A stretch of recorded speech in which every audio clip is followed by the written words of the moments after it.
Hello. Good evening, कैसे हैं आप सब।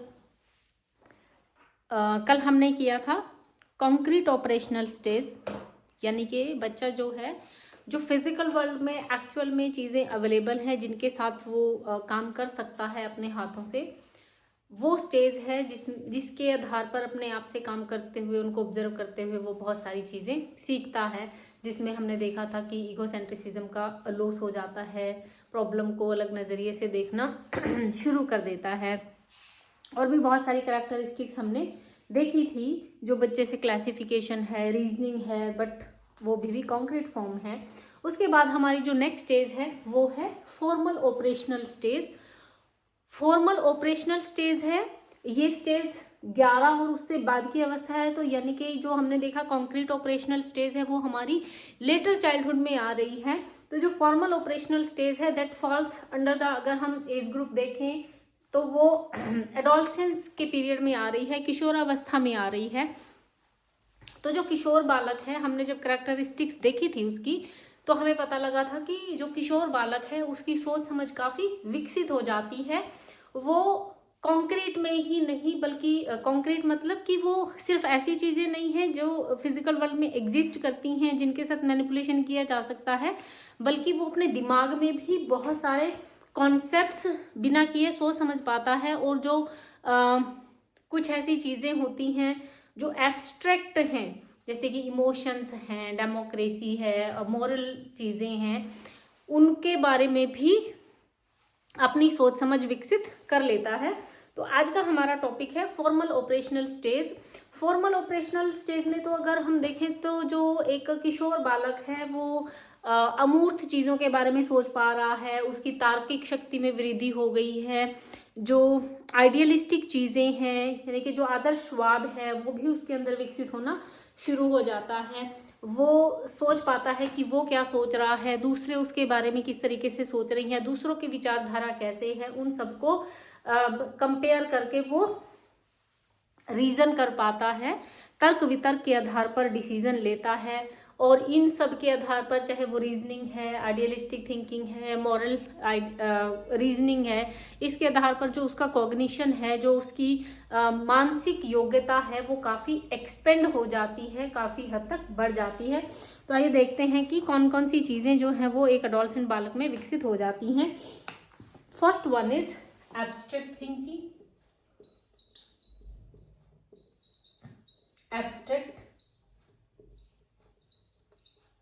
एब्स्ट्रैक्ट थिंकिंग है जिसको अगर हम देखें तो हम क्या कहेंगे, अमूर्त चिंतन। क्या है ये?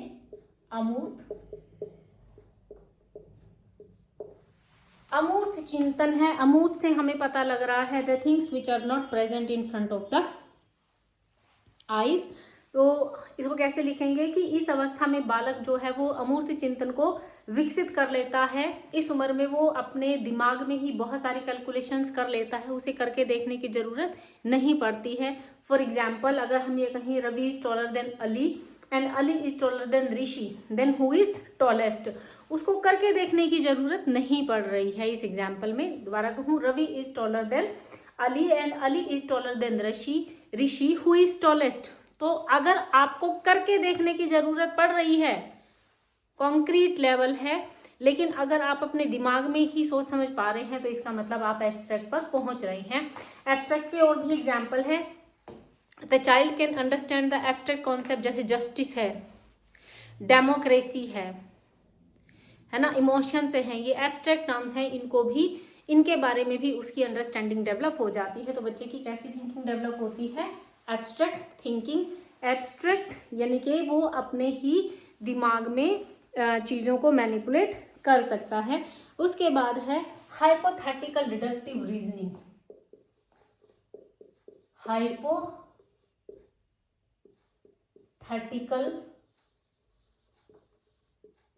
डिडक्टिव थिंकिंग या रीजनिंग, जिसको हम कह सकते हैं ये होती है परिकल्पनात्मक। ये क्या होती है? परिकल्पनात्मक। ये इंपॉर्टेंट है, ये कई बार बहुत बार जो है एचटेट सीटेट में पूछी गई है कि किस स्टेज में होती है, तो इस स्टेज में होती है। हाइपोथेटिकल डिडक्टिव रीजनिंग जो है वो एबिलिटी है बच्चे की, जिसमें बच्चा साइंटिफिक तरीके से सोचता है और बहुत सारी प्रिडिक्शंस करता है, परिकल्पनाएं करता है, सॉल्यूशंस देखता है प्रॉब्लम्स का। तो यहाँ पर वो क्या चीज समझने लग जाता है, व्हाट इफ, अगर ऐसा हो जाए तो, व्हाट इफ सिनेरियोज को समझने लग जाता है। तो इसको कैसे लिखेंगे, hypothetical deductive reasoning is the ability to think scientifically through generating predictions. यहाँ पर हाइपोथेटिकली का मतलब क्या है, बहुत सारी परिकल्पनाओं का निर्माण करता है, वो बहुत सारे सॉल्यूशंस सोचता है और उसके आधार पर फिर आगे वो प्रॉब्लम को करना शुरू कर देता है। जैसे कि अगर ये प्रॉब्लम है व्हाट इफ, यहाँ पर होता है कि व्हाट इफ सिचुएशंस को देखता है। So what if scenarios like, जैसे कि वो इमेजिन कर पाएगा the future consequences of climate change based on current trends. अगर आप बच्चे से पूछते हो कि आजकल का जो माहौल चला रहा है क्लाइमेट का, वातावरण का, उसके आधार पर भविष्य के क्या क्या कॉन्सिक्वेंसेज हो सकते हैं, तो वो ये देखता है कि क्या क्या हो रहा है, अगर ऐसा हुआ तो फ्यूचर में क्या क्या कॉन्सिक्वेंसेज होंगे, इसको वो बता पाने में सक्षम हो जाएगा। Next one is scientific thinking. Next one is scientific thinking, यानी कि वैज्ञानिक विचारधारा का निर्माण कर पा रहा है। ये वो उम्र है, ये वो अवस्था है बच्चे की जहां पर वो ट्रायल एंड एरर यानी कि बार त्रुटि और अभ्यास की अपेक्षा बच्चा क्या करता है, साइंटिफिक थिंकिंग को डेवलप करता है। साइंटिफिक थिंकिंग क्या होती है, जिसमें हम सिस्टेमैटिक तरीके से चलते हैं। व्हाट इज साइंटिफिक थिंकिंग, जिसमें हम साइंटिफिक वे, है ना, साइंटिफिक वे से सोचते हैं और जो प्रॉब्लम का सॉल्यूशन करते हैं एंड सोल्व प्रॉब्लम्स सिस्टेमैटिकली।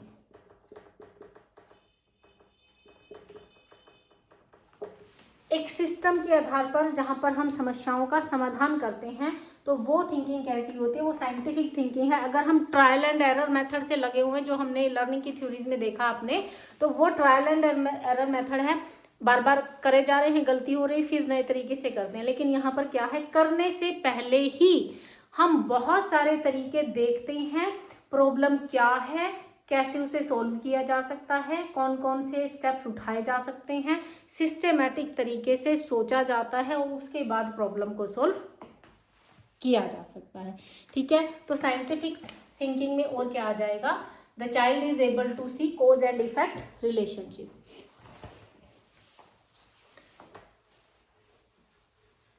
तो इसमें आप क्या क्या चीजें लिख सकते हैं, can see cause and effect relations, ठीक है, can solve problems systematically। ये साइंटिफिक थिंकिंग की निशानी है। जैसे इसको आप कैसे लिखोगे, इसको आपने लिखना है, in contrast to trial and error approach used by children in earlier stages of development, adolescent thinking becomes more systematic in solving problems.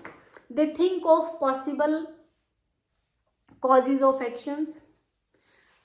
किसी भी जो एक्शन लिया गया है, जो काम किया गया है, वो क्यों किया हो गया होगा, उसके बहुत सारे पॉसिबल कॉजेज वो सोचते हैं।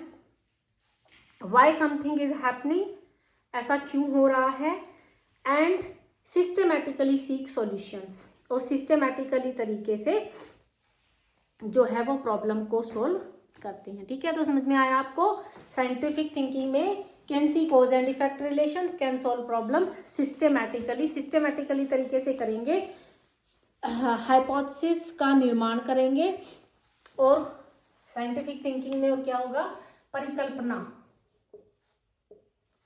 परिकल्पना का निर्माण करेंगे, यानी कि हाइपोथेसिस फॉर्मिंग यहाँ पर होगी। हाइपोथेसिस क्या होता है? हाइपोथेसिस होते हैं possible solutions, possible solution. Systematically तरीके से करते हैं तो वही होता है ना, वो होता है जैसे कि साइंटिफिक थिंकिंग है, इफ प्रॉपर, वो देखते हैं कि प्लांट्स ग्रो नहीं कर रहे हैं तो वो बहुत सारी कि क्यों नहीं ग्रो कर रहे हैं, कैसा है, कैसा ऐसा है, तो वो क्या कंक्लूजन पर निकलता है? If proper sunlight given to plants they will grow better। ये साइंटिफिक थिंकिंग का नतीजा है, ठीक है। तो क्या क्या चीजें हैं? एब्स्ट्रैक्ट थिंकिंग है, हाइपोथेटिकल डिडक्टिव रीजनिंग है, थिंकिंग कह सकते हैं इसको, हम रीजनिंग भी कह सकते हैं। इम्पॉर्टेंट है, पूछा गया है इसमें व्हाट इफ, कि अगर ऐसा है, ऐसा चल रहा है तो आगे क्या क्या हो सकता है। साइंटिफिक थिंकिंग में ऐसा हुआ है तो क्यों हुआ है, कारण और प्रभाव, इसमें रिलेशनशिप देखा जाता है और उसके बाद नतीजों पर पहुंचा जाता है, ठीक है।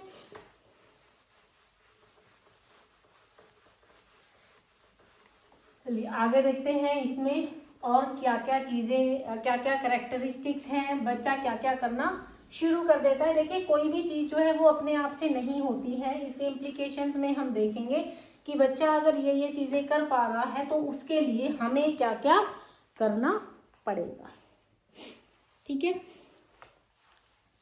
बेटर प्रॉब्लम सॉल्विंग, बेटर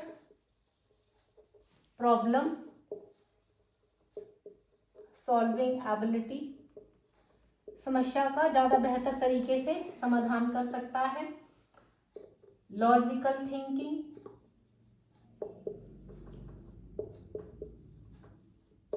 तार्किक विचारधारा है। अंडरस्टैंडिंग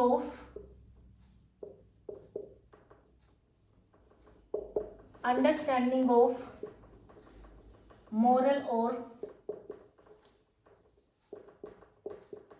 आइडियलिस्टिक कॉन्सेप्ट्स, इन सब चीज़ों को समझना जो है वो बच्चा शुरू कर देता है। जो लॉजिकल रीजनिंग है तर्क और वितर्क पर आधारित होती है।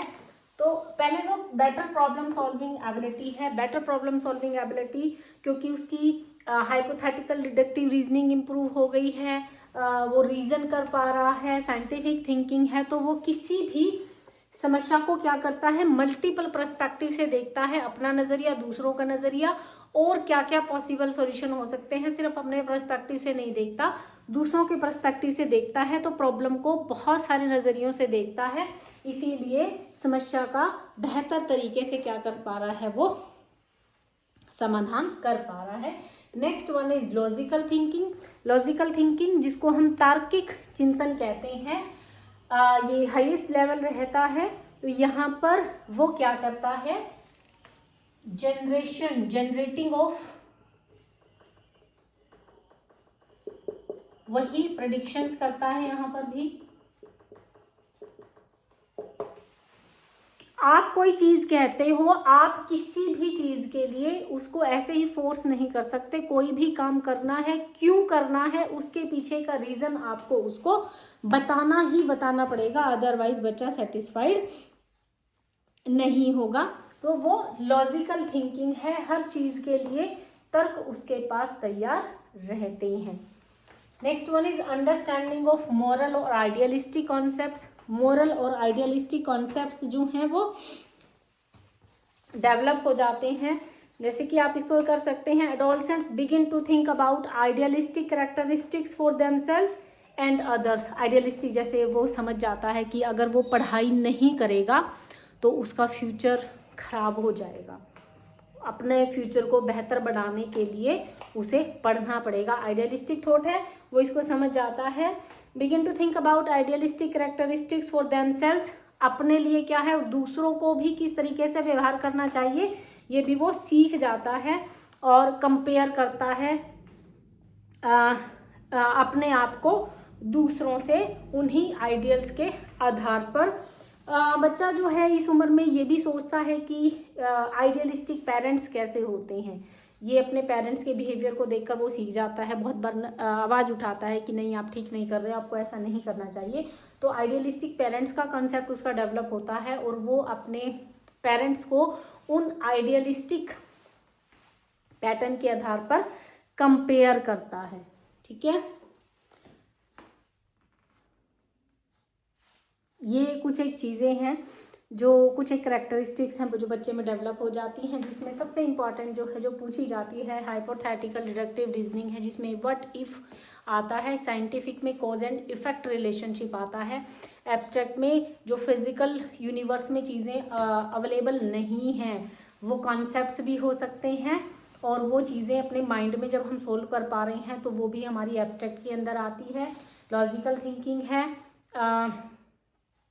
प्रॉब्लम को बेटर तरीके से सोल्व कर पा रहा है, एंड आइडियलिस्टिक हो गया है, आइडियलिस्टिक कॉन्सेप्ट्स के बारे में उसकी थिंकिंग डेवलप हो गई है। ओके, अपना कंपेयर करता है लोगों को आइडियल्स के आधार पर, ये ठीक कर रहे हैं या नहीं कर रहे हैं, लॉ का पालन कर रहे हैं, लॉ का पालन करना हमारे लिए ठीक है, यूनिफॉर्म पहन के आना स्कूल में, ये आइडियलिस्टिक चीज़ें हैं, पंचुअल होना आइडियलिस्टिक चीज़ें हैं। बट हमेशा ध्यान रहे इनके पीछे बहुत सारे फैक्टर्स रिस्पॉन्सिबल हैं कि कब ये थिंकिंग डेवलप होगी, कब ये थिंकिंग डेवलप नहीं होगी। If other things will remain proper then these things happen. Okay, thank you.